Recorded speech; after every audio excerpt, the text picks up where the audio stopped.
పాకిస్తాన్ మీద యుద్ధం, చైనా మీద యుద్ధంలో ఈజీగా గెలవచ్చు. కానీ ఈ ఎఫ్సిఆర్ఏ గెలవడం అనేది ఆ రెండిటికంటే కూడా పెద్ద విజయం. అట్లాగే కాశ్మీర్, పాకిస్తాన్ ఆక్యుపైడ్ కాశ్మీర్నైనా తిరిగి తెచ్చుకోవచ్చు.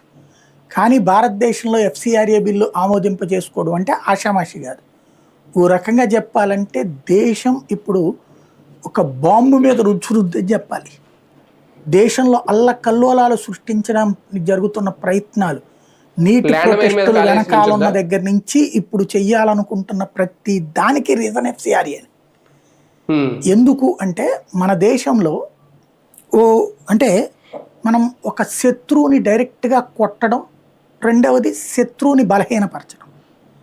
చైనా వాడి యుద్ధ వ్యూహం, అమెరికా వాడి యుద్ధ వ్యూహం ప్రత్యక్ష యుద్ధం అనేటటువంటిది పతాక స్థాయిలో మాత్రమే చేస్తారు. అంటే లాస్ట్ స్టెప్, ఇక మన వల్ల కాదు అన్నప్పుడు మిగతాదంతా కూడా తెర వెనకాలే చేస్తారు.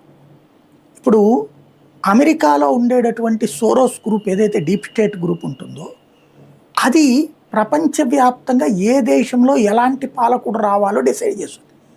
వాళ్ళకి కావలసిన పాలకులు బలమైన పాలకులు కాదు, బలహీనమైన పాలకులు, బలహీనమైన కూటములు.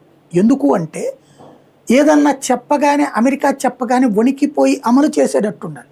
అమెరికా రంగంలోకి దిగిందనగానే